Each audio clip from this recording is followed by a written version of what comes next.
Vamos começar falando de Esperando a Primavera? A princípio é uma canção de amor, mas é uma canção de esperança também, não?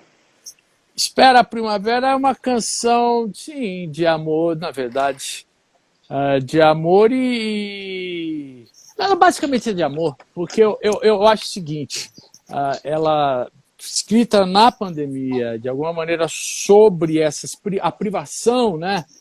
Digamos, as privações que nos afligiram e afligem ainda durante a pandemia, do ponto de vista de que, tendo o desejo, né, e daí sim a esperança de que ela iria acabar, e isso associado a uma ideia de primavera, a estação, mas que como metáfora de uma estação florida vindoura, né, no caso, no momento que eu a escrevi, e agora que estamos inspirando a primavera, e nada do que a primavera ideal nos trouxe, ela adquire o seu sentido maior, que é justamente de ampliar não só a questão da estação, como das privações que não estão circunscritas à pandemia.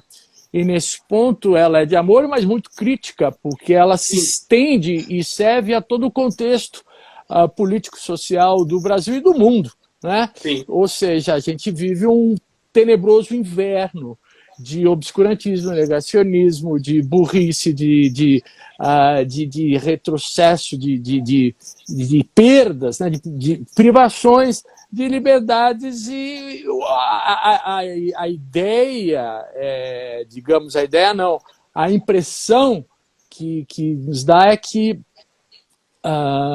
não está em curso. Então ela é esperança porque, do ponto de vista, é algo a ser apontado, buscado, né? E nesse sentido ela também tem uma espécie de convocação, vamos dizer assim, ou no sentido, olha, quem se alinha com isso é preciso, digamos, se manifestar. Sim. Eu gosto muito quando você faz o verso quando o sol de ouro voltar a brilhar, né? Por isso que eu achei que é uma canção otimista, assim, uma canção de Sem esperança. dúvida, sem dúvida. Eu sou um homem otimista. O fato de estarmos todos exaustos, exauridos, preocupados e conscientes daquilo que de onde estamos, né, imersos nessa escuridão, não retira de mim ainda a crença e a esperança de que mesmo o Brasil é um país viável, contra tudo o que parece estar, contra as evidências. Eu não sei se é o meu negacionismo da realidade ou é aquilo que eu creio que nos caiba enquanto seres vivos, né? Porque tem uma coisa que um pouco parece utópica, mas idealista, que eu tenho na minha mente modelos, sabe, de igualdade, de solidariedade, de justiça, de funcionamentos, de princípios éticos e tudo mais, que, se em comparação ao que eu assisto, eles podem me colocar num ponto de vista pessimista,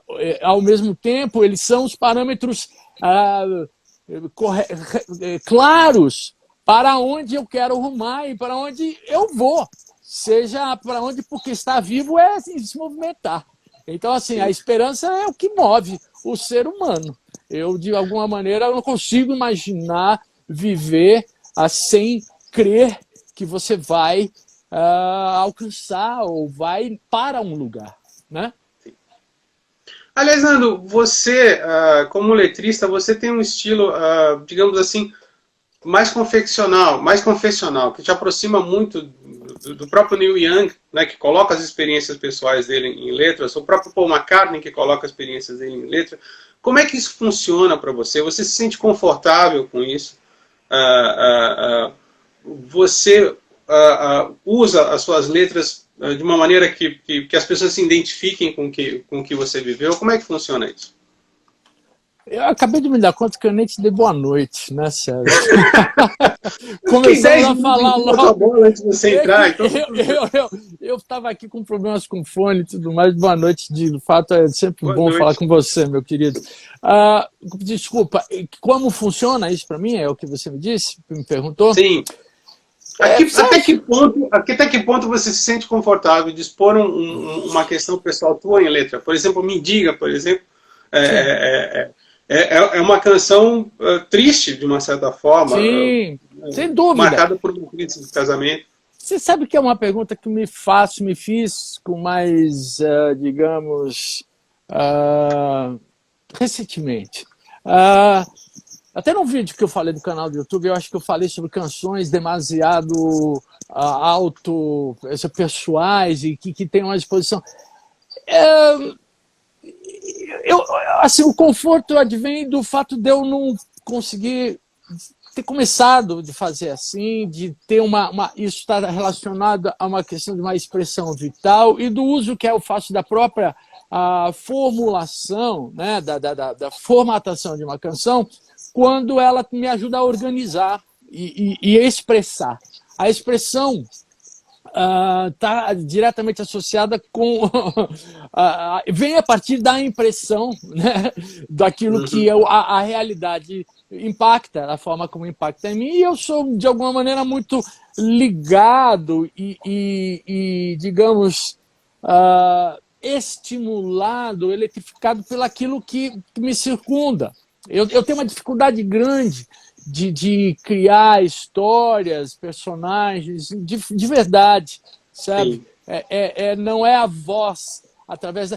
Eu também, por outro lado, creio que não há, em graus um pouco diferentes, mas essencialmente qualquer expressão ela é muito autobiográfica e ela parte do ponto de vista... Porque, até, por exemplo, na escolha da palavra, se você vai escolher camarada ou companheiro, vamos dizer assim, ele está revelando alguma coisa dele. Sim. No meu caso, evidentemente, até muito, sem dúvida, muito mais, porque eu nomino as coisas, fiz músicas para filhos, e de alguma maneira, há ali não só exposições idílicas ou ideais daquilo que sou, embora eu sempre tenha dito que eu acho que a forma como eu me descrevo, ou aquilo que proponho e procuro através da canção na construção do meu pensamento, ela revela muito mais aquilo que eu gostaria de ser do que eu propriamente sou, certo? A música ela tem um canto de esperança e de direcionamento. E, claro, eu não vou só escrever aquilo que me é horrível, embora eu publique muita coisa daquilo que é triste, entendeu? Sim. Já me basta conviver com os meus limites e com os meus horrores. Eu não preciso torná-los públicos. No entanto, trato, sim, de muitas coisas que são... Eu gosto, eu acho que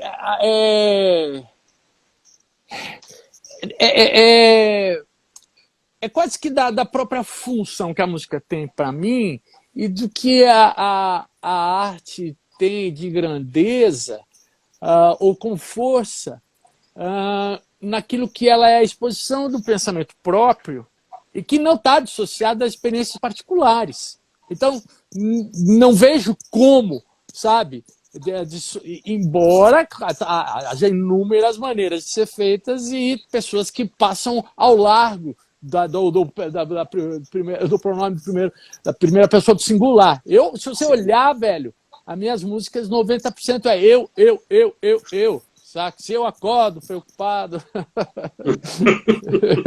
o seu telefone vai tocar porque eu vou ligar. Cara. Então. Outra coisa que eu acho incrível, eu estava escutando o teu ao vivo no YouTube e vi que você tem retrabalhado as tuas canções. Né? Às vezes você muda uma introdução, às vezes você dá uma mexida. Como é que isso funciona para você? É como de repente você, por exemplo, você pega uma canção como eu sei, é como de repente você falava assim, eu gravei desse jeito, mas vamos tentar desse outro, vamos ver como é que funciona. Curioso você falar isso, porque eu acho que eu faço isso muito pouco. Se você observar, eu acho assim, tem uma coisa que naturalmente eu vou me distanciando da versão original, porque... até porque as músicas vão se transformando, certo? Mas isso, de uma certa maneira, imperceptivelmente, as melodias, supressões de palavras, mas em graus mínimos. Por outro lado, eu sou, quando componho, e especialmente as músicas que eu mesmo gravo de minha autoria, elas têm uma concepção de arranjo que está intrinsecamente ligada à própria composição. Eu componho no violão, de alguma maneira tenho um modo de tocar, ou da trança que há entre a palavra, o acorde, a rítmica, muito rítmico, certo? E, de alguma maneira, eu que acabo meio que toco nos meus discos e produzo de certa maneira, embora não seja produtor, estou ali, não sei bem o que eu quero, quando faço um arranjo e a ponto dele me atender, a ponto de eu publicar, né, lançar, etc., Sim. ele é difícil eu imaginar fazer uma versão completamente diferente. Tá? Então eu me mexo, eu mais adapto do que mexo, atualizo do que mexo. São raros os casos. No entanto, faço músicas que eu já experimentei. Em geral, quando eu mudo é porque a forma passa a me incomodar de alguma maneira. Mas, sei lá se eu sou preguiçoso, o fato é que eu não mudo muito, não. Sou um pouco preguiçoso, embora trabalhe muito. Nesse no YouTube tinha algumas coisas. Tem. Talvez eu mesmo não repare, mas eu não estou dizendo que você está errado. Sim. A Luz dos Olhos ficou é verdade. Ganhou uma tendência mais folk. A Say virou uma coisa meio Crosby, Stills, Nash Young, assim, pra mim. Pode ser. Sim, talvez, tá vendo? É mais fácil você perceber do que eu mesmo. Agora, é interessante que você, por conta das suas melodias, você acabou virando meio que um ídolo desse pessoal do que se chama do pop good vibe, né? Você gravou, por exemplo, Onde Você Mora, com Melim, a Ana Vitória te adora, os meninos do Lagoon te citam como referência. Como é que você se sente nessa fico padrinho dessa turma? Eu obviamente fico lisonjeado e de alguma maneira até surpreso, embora muito gratificado e feliz, porque isso atende também a um desejo, não diria um propósito, porque não é algo que você controle, que é de produzir algo que não fique circunscrito a um tempo, que vá se renovando e atendendo a diferentes gerações ou pessoas, e que esteja, de alguma maneira, especialmente em quem tem a mesma profissão e passa a criar coisas, me cite como algo que eu agrade, eu possa ter. Eu faço, assim, eu fui formado, né, e reconheço de alguma maneira traços, né, de pessoas, de artistas mais velhos do que eu, né, que quando eu era jovem eu via e falava, nossa, isso é impressionante. E cito aqui, todas as vezes que me perguntam, Gil e Caetano, cito. Sim. Porque são, não pretendo dizer que o que eu faça seja semelhante ou tenha a mesma qualidade ou nada, ou que possa até ser reconhecível, mas assim, fazendo agora a transposição para esses três artistas que você falou, além do que me agrada trabalhar e observar, né, como fiz com o Melim, com a Ana Vitória, assim, porque tem uma coisa também que é conveniente e, na verdade, é muito boa, que é quando fiz com ambos, tocar no mesmo evento e fazer com que o público que conhece a música deles, que provavelmente, essencialmente, é muito mais jovem. Por exemplo, Melim. Os rapazes, os três irmãos, não eram nascidos quando eu fiz Onde Você Mora. E provavelmente, quanto a todo o público deles, a música deve ter soado como uma música nova do Nando Reis. É capaz. Sim. Ou seja, a música ela se recoloca, renasce de alguma maneira, e isso não há coisa melhor para qualquer artista do que ver seu repertório né, florescendo, continuando vivo. Isso é a vida da música. Sim. Sim. E a música ela acaba virando uma coisa eterna também, né? Exato. Disso eu tenho certeza. Eu vou morrer antes que minhas músicas. Aliás, no teu canal do YouTube, você fala muito do seu lado, né? Do seu lado. E o Fernando Furtado e o PJ do Jota Quest me contaram uma história complementar ao que você contou. Porque você pediu para o Furtado levar a fita, né, para os meninos do Jota, e o Furtado, que não nasceu ontem, ouviu e ele falou que o arranjo original parecia um reggae. Sim. E aí ele falou assim, se essa música for boa, eu levo para o Skank e falo que não tinha nada para o Jota. E ele ouviu e falou assim, nossa, esse reggae tá, não sei, não bateu. Essa música vai para o Jota Quest e o PJ rouba a linha de baixo da Can You Feel It, do The Jacksons, que é o pam, pam, pam, pam, pam, pam, pam, pam, pam. E o Jota transforma naquela... Na introdução. Olha, e aí vira o que virou, né? Isso eu vou dizer que esse é um mérito de grandes artistas e por exemplo, que pegam uma música e se apropriam dela e transformam e enxergam nela e produzem a partir dela, recriam, né? E vou além mais. Essa música, quando a fiz, ela sofreu alguns acréscimos muito importantes que foram feitos pelo Jota Quest, que eu adotei como oficiais, até porque eu gravei ela depois. E vou te dar. E tem mais um. Aliás, esse do PJ, que eu não sabia que era de autoria dele. Ao que foi feito por eles. Eu não sei se foi nenhum da banda, se foi esqueci o nome daquele rapaz. O Play, eu acho que foi o Play que canta com eles, mas eu não posso afirmar porque não estava lá, nem sei. E o Liminha simplificou, porque o arranjo. A sequência harmônica original da canção, ela no refrão, ela tinha uma progressão diferente, que me lembrava um pouco Mutantes, olha para você ter uma ideia, do Jardim Elétrico. No Jardim Elétrico, não, do disco da Rita, Hoje é o Primeiro Dia do Resto da Sua Vida. Alguma coisa ali que eu me lembro. E quando eu mandei a fita, que sumiu, porque seria interessantíssimo achar essa fita para comparar e tudo isso que eu estou dizendo, mas eu não tenho essa fita, o Fernando Furtado não tem, ninguém nunca tem. Se alguém estiver nos ouvindo, por favor. Eu adoraria ter isso.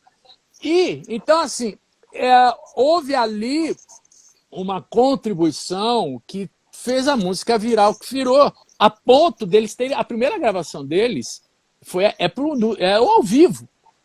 E a música, pelo que eu soube, imediatamente impactou a plateia num disco ao vivo e virou um mega hit. É uma música que eu vou confessar, eu tenho dificuldade de colocá-la, se não no último lugar, no bis. Porque depois dela não há mais aonde chegar. Eu não produzi nada que consiga ultrapassá-la como, sabe, ela cumpre essa função perfeitamente. Mas é isso. O Fernando Furtado marcou uma touca. Não, ainda bem, porque eu acho que o arranjo que eles fizeram, os acréscimos que eles fizeram, tornaram a música que tornou. Se fosse um reggae, não sei o que seria dela, não. Outra coisa que eu vi no teu canal no YouTube é um depoimento muito bonito que você faz com a Cássia. E tem uma observação que eu fiz que você fala que a Cássia, ela tinha um estigma tosco em relação à Cássia. Que eu concordo plenamente. Aliás, o que me causava uma certa dificuldade em escutar a Cássia era justamente esse clichê do cantor de rock, assim, né? Que ela tinha. E você vem e joga ela para uma coisa completamente diferente, próximo do que ela gostava, e mostrando um outro lado que até então ela não mostrava, né?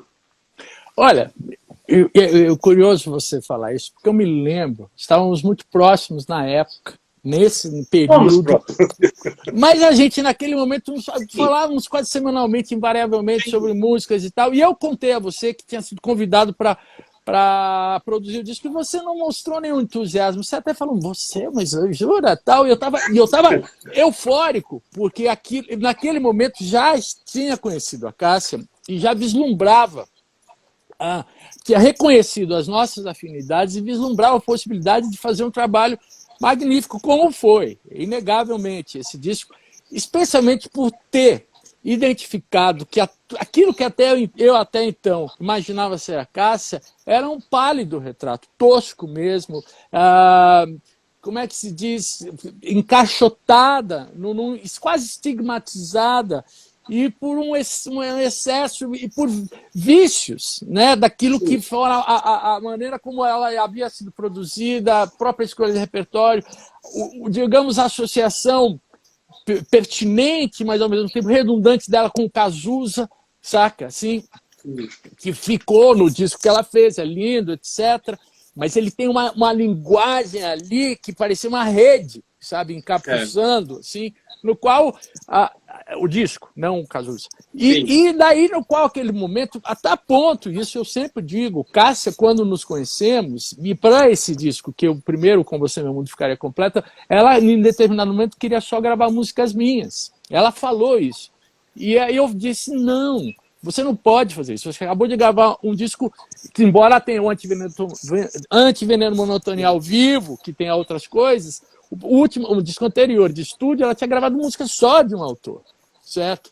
E no caso, eu falei, é o contrário, você tem que fazer assim, mostrar o espectro total, sabe? Assim, embora ela tenha gravado muitas músicas minhas, infelizmente. Mas assim, quando a conheci, e fiquei fascinado por isso. E foi assim, falei, isso precisa vir à luz, precisa ser mostrado. Ela tem, porque ela era uma cantora magnífica, com uma capacidade, com um gosto, vamos falar isso, uma pessoa, uma musicista, tocava violão extraordinariamente bem, uma capacidade, um gosto muito eclético e uma capacidade incrível de interpretar estilos distintos e deixar tudo com a cara dela. Né? Tanto que no disco seguinte ela cantou Edith Piaf e poderia ser uma música absolutamente coordenada com o Cazuza, com o Riachão, tem tudo ali amarrado pela força, pela maneira dela, da abordagem dela, no qual eu ali como produtor era mais ou menos, entendeu? Pentear o cabelo, assim, entendeu? Uhum. Eu acho que, se eu bem me recordo, você falou que ia produzir, eu torci o nariz, rolou uma coisa assim, Cássia. Sim, você torceu o nariz. Você torceu o nariz. Eu não ia te expor aqui, mas você torceu o nariz, eu falei sim. Rolou um Cássia Eller? Exatamente, bem lembrado. Agora, vem cá, o Sebastião e o Teodoro estão se lançando como cantores. Como é o Nando Reis, pai de dois cantores, pai de dois artistas? Você é crítico? Como é que funciona essa relação? Cara, eles lançaram já, o disco deles já tem 3 anos. O Teodoro teve uma banda anterior, os Afenati, já tem 10 anos. Sofia, por exemplo, eu não me arvoro a dar muitos palpites, não. Eu espero ser consultado, ou quando eles mesmos, mas primeiro porque tem uma dificuldade enorme de fazer, entendeu? A quantidade de gente, óbvio que é diferente, porque são meus filhos, mas que vem, faça uma crítica, faça uma análise, me diga o que você acha, isso é dificílimo, eu não me sinto nem capaz de ter uma certa... gosto é muito pessoal, qualquer coisa que você faça como crítica... Por exemplo, eu me sentiria incapaz de produzir um disco deles, certo? Até porque não tem minha possibilidade como produtor é bastante limitada, mas seria difícil, porque eu acho que justamente cabe, no caso, já são meus filhos, entendeu? Tudo o que eu poderia dizer,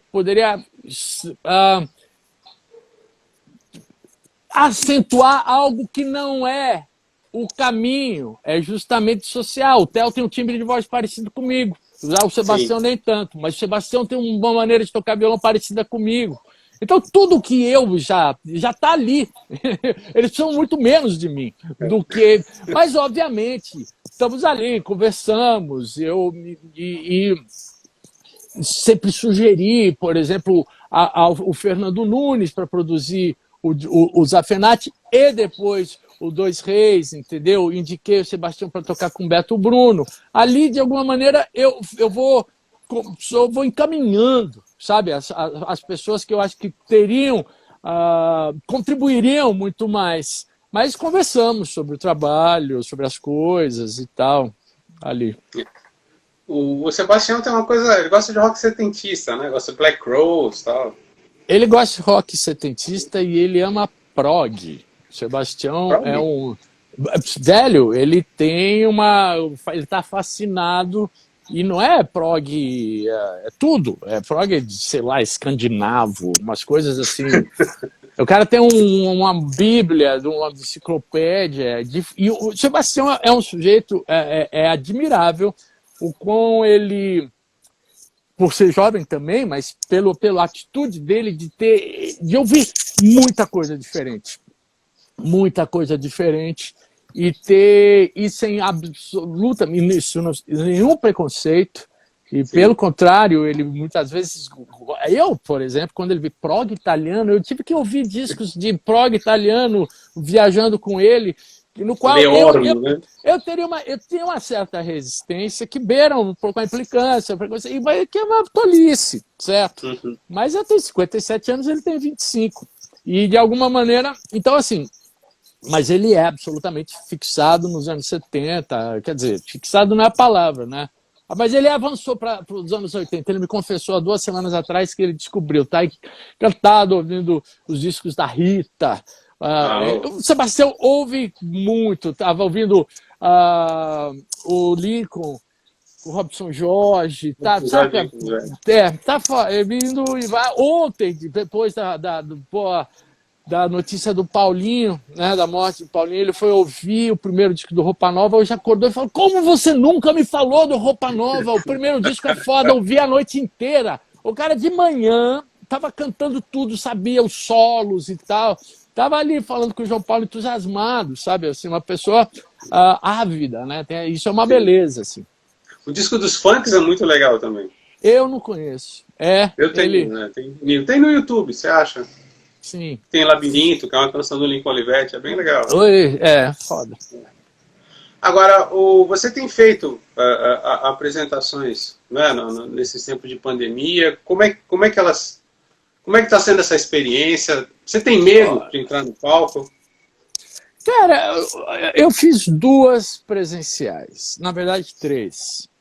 As outras foram lives e 4 de drive-ins, certo? As 3 que eu fiz, do meu ponto, estava envolvido com, por exemplo, no Espaço das Américas. A casa comporta até 9.000 pessoas. Tinha 1.000. As mesas com distanciados só vendidas para grupos, famílias e tal. As pessoas tinham que ficar de máscara, entravam, não sei o que lá. Eu não tive. Primeiro eu aceitei acreditando, e como de fato confirmei que foram rigorosos, certo? E dentro daquilo que é o protocolo, especialmente do distanciamento, né? O segundo que eu fiz foi no Araújo Viana. Cabe lembrar que essas 3 casas que eu fiz, o pé direito era muito alto, certo? O que permitia a circulação do ar. O Araújo Viana não foram ligados ar-condicionados, era um teatro também. A capacidade era 3.000 pessoas, tinha 1.000. Então tinha a marcação dos assentos, ventilação cruzada. No Jonessi Arena, um lugar que cabe em 12.000 pessoas, tinha 1.000, entendeu? Sim. Enfim, ali pareciam aqueles nichos de escritório, sabe? Cada mesinha Sim, ficava com aquelas um biólogo. baia, né? De redação. Baia, exatamente. Enfim, esses três. E agora que a coisa recrudesceu, não há nem como fazer, entendeu? Você E, teve obviamente, medo? lembrando que todo mundo sempre foi testado, sempre quando eu tive que pegar avião, usei a minha máscara N95, álcool gel o tempo inteiro, todos a equipe usando máscara, etc. Cara, eu tive medo. Não posso dizer que qualquer um de nós tem medo, certo? Eu tenho medo de andar de avião. Eu não tenho medo de andar de avião, mas eu tenho morro de medo de andar de carro. Por exemplo, quando eu viajo invariavelmente há 40 anos de carro e de ônibus durante a madrugada, entendeu? A relação da vida com o medo, ela se dá em qualquer instância. E você não consegue impedir, e você não tem controle, certo? Sim. Até onde vai a proteção durante a pandemia? No isolamento e o distanciamento, no uso de máscara, lavar a mão e evitar o contato. Então, assim, considerando que eu fiz isso o tempo inteiro, o medo que eu senti é quase igual ao que eu senti por outras razões na minha vida toda. Então, assim, mas isso não significa que eu diminuir a gravidade do que está acontecendo. Não. Agora, outra coisa bonita que eu vi no teu canal no YouTube é você falando do Marcelo Fromer. E eu nunca me esqueço de uma entrevista que eu fiz com ele. Eu trabalhava na Bis, vocês ganharam melhor banda, melhor show, melhor tudo. E o Fromer daquele jeito, entre aspas, né, arrogante dele, falava assim: nós somos os El Titãs. Pode Ele crer. queria dizer que os Titãs eram uma banda de vanguarda, era uma banda de experimentações, mas ao mesmo tempo conseguia ser uma banda extremamente popular. Sem dúvida. Né? Isso era uma preocupação dele, era uma preocupação de todos vocês? Eu acho que está na gênese dos Titãs, embora isso não seja um norte, porque há uma coisa a ser, digamos, separada. Você acreditar, querer se comunicar com todo mundo, independente do extrato, e isso por exemplo, era o princípio dos Titãs. Quando a gente nasceu, a gente queria ir para a televisão, para programa de auditório. A gente amava isso. Tanto que a gente fez todos os programas possíveis, íamos lá e ainda preocupados, já que é playback, o que a gente pode fazer que só aconteça naquele momento? Vamos fazer coreografias. Então a gente dançava, porque ali a gente estava apresentando algo que não era mecânico, certo? Assim. Sim. Então, obviamente, ao longo das experimentações, muitas das coisas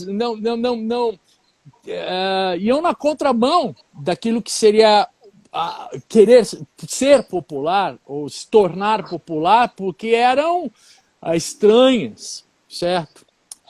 Elas eram a própria maneira da gente. O fato de sermos 8 já espantava muita gente, entendeu?